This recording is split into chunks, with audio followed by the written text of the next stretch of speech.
Hello everyone, welcome back to my channel. My name is Hannah and we gotta be a little negative again. In this video we're talking about the books I'm most disappointed in 2021.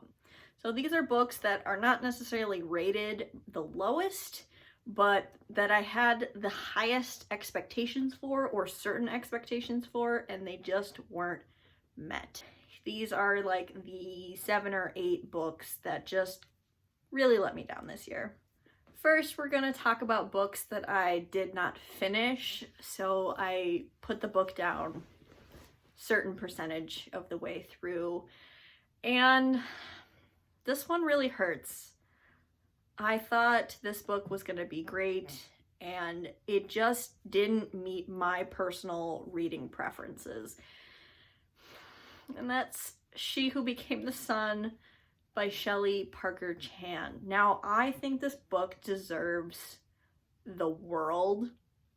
I wish nothing but success on this author, but the reason I put this book down was for personal reading preferences. So this book was marketed to me in a certain way, and I don't think it actually is that. So this was marketed as a Mulan type retelling fantasy story, and it's an adult book. And part 1 of this book is that this is about part 1 of the book is about a young girl who's basically, when she and her brother are children, her father takes her to a seer who can see their future, and her brother is given this destiny of greatness, and she is given a destiny of nothing. And she decides to take her brother's destiny for herself. She dresses as a boy and kind of assumes his identity to become powerful and great. So we're here for that. We love that. Part 1 of this book was great. She runs off to a monastery and she's dressed as a boy, and she grows up in the monastery as a man. I loved that part of the book. Absolutely adored it.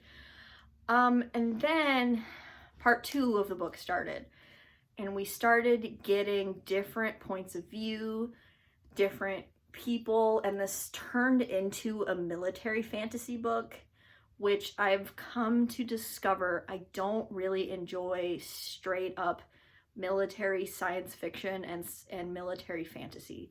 If that is the main focus of the book, it just kind of bores me, it doesn't interest me, and it's not my cup of tea. I didn't care about the new points of views that we got. I really cared about our main character in part 1, and then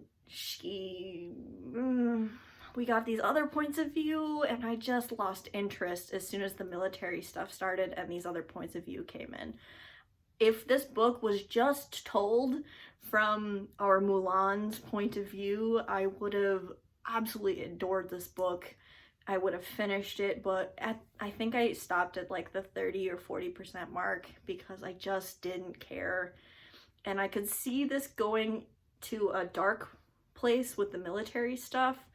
And I just am not there. I didn't want to go there with it. So I wish nothing but the best for this book. But it just wasn't for me. And it just was a real big disappointment for me.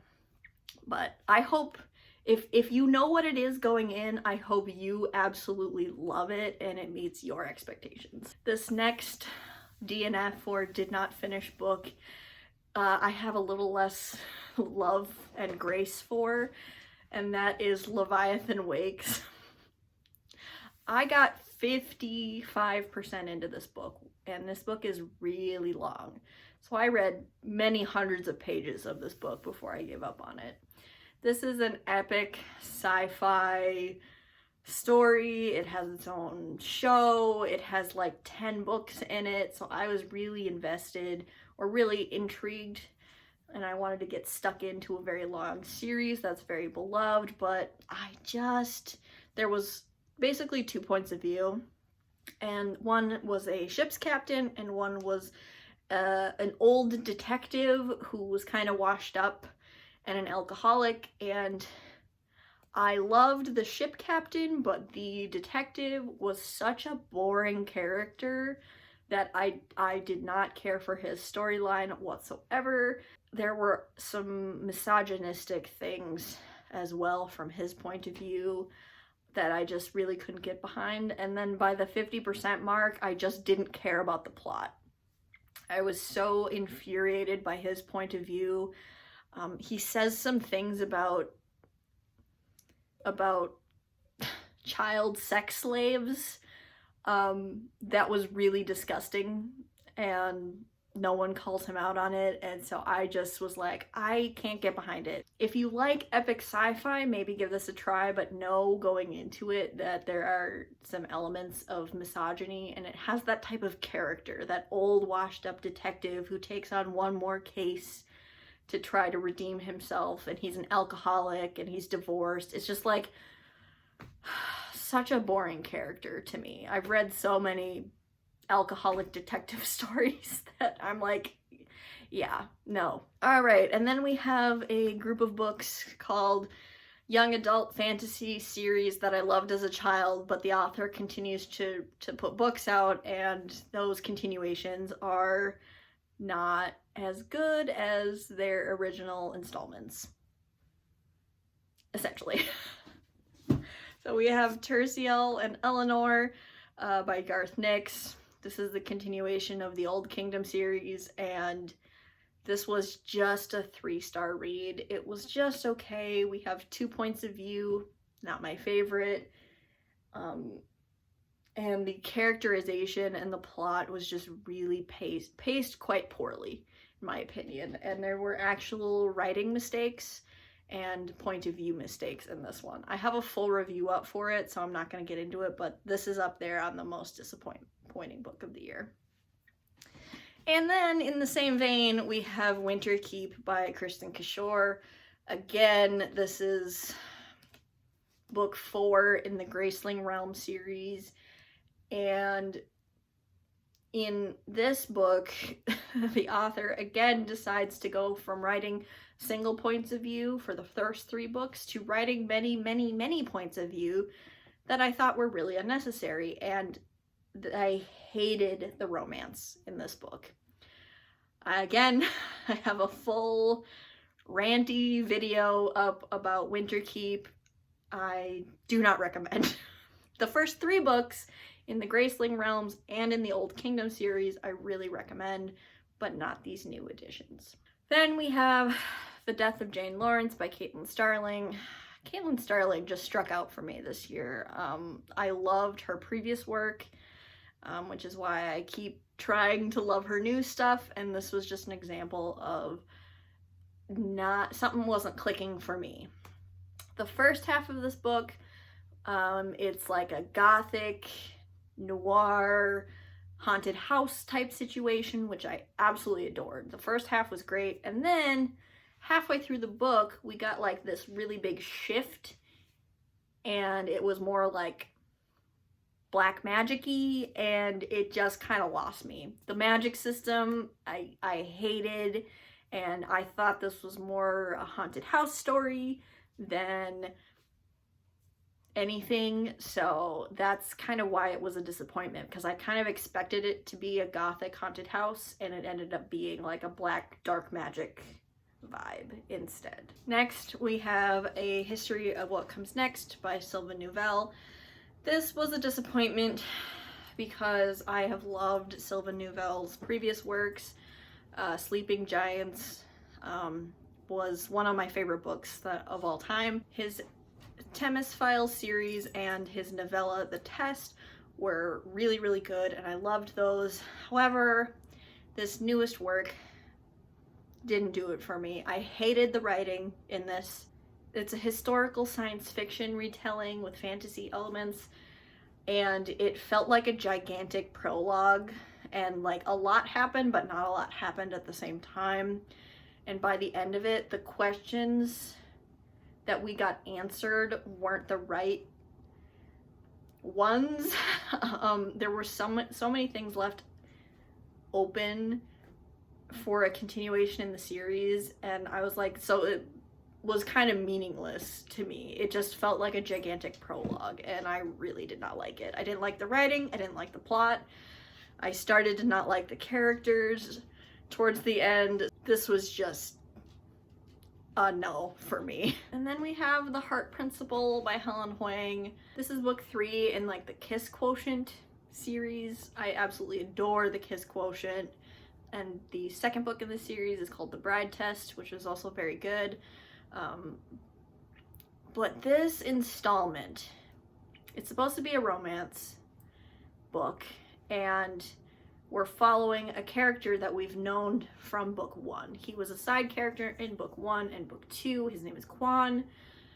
And by the time we get to his book, book 3, there's a bunch of changes that happen off page between books for Quan to be he's a completely different character by the time we see him in book 3, which I'm all for character development, but he was such a cool character already that I don't think he needed to change to have this different character dynamic. I think there was a reviewer, I think it was Read with Cindy, or with Cindy, who said that Quan's character was changed between books so he could be a good partner for Anna, who is the female lead in that book, and I completely agree. Anna was such an interesting character in her own right, but the Quan of book 1 would not have been a good partner for her, so the author had to change Quan to fit Anna, and I think that was just a really big disservice. I really enjoyed Quan on his own and thought he deserved better. He deserved his own book in his own right, and a female protagonist that would meet him where he is and not the other way around. This also deals with so much grief and toxic family things and dying, a dying parent that you're caring for until they die, essentially, basically hospice care, that it was just not fun to read. The first 2 books in this series are a fun, good time romance where, you know, plot stuff is happening, but also the romance is happening, so it's lighthearted and fun, and this book was just not fun. Once it got to the hospice stuff, it just was too much. So I really didn't like this one. And this was probably one of my biggest disappointments because I was looking for a fun, cutesy romance with Quan and his new love interest, and this was just a really big letdown. And my last book I'm going to talk about in this video is The Road Trip by Beth O'Leary. I love Beth O'Leary's other works. She wrote The Flat Share and The Switch. And these aren't romance books in the way that you typically might think of romance books. There's no graphic content in any of Beth O'Leary's books.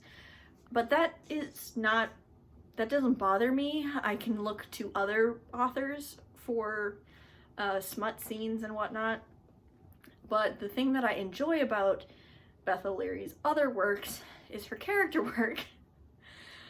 Obviously, I enjoy the characters and the plot of The Flat Share and The Switch, and this one, I'm getting angry.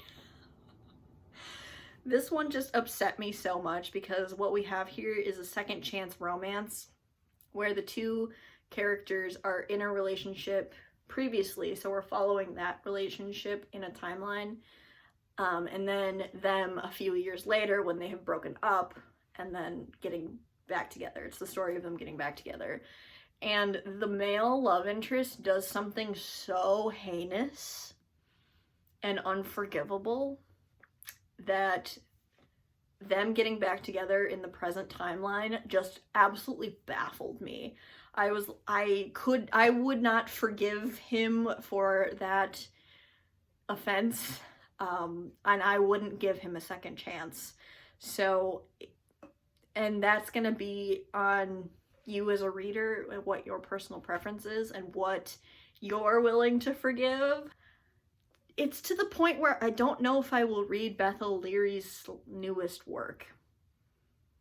I don't know. We will see. I really liked her other books, but I don't know if she was served with this one. She did not serve character excellence, great romance excellence in this one. That is it. Those were my biggest disappointments of the year. I hope that this video doesn't discourage you. In fact, I hope that some of these books pique your interest and you can look past some of these things. So now that I've told you kind of what these books truly are, you will go into them with the correct expectations, because I think that's what this boils down to. Is I went into these books with the marketing explanation. You know, I was influenced from reviewers who said XYZ thing, and it ended up not being that way for me. So I hope that this video actually helps you find a new book that you could enjoy for the reasons that I didn't like it. So I just want to say, if you made it to the end of this video, thank you so much for watching, and I will see you in another one very soon. Bye.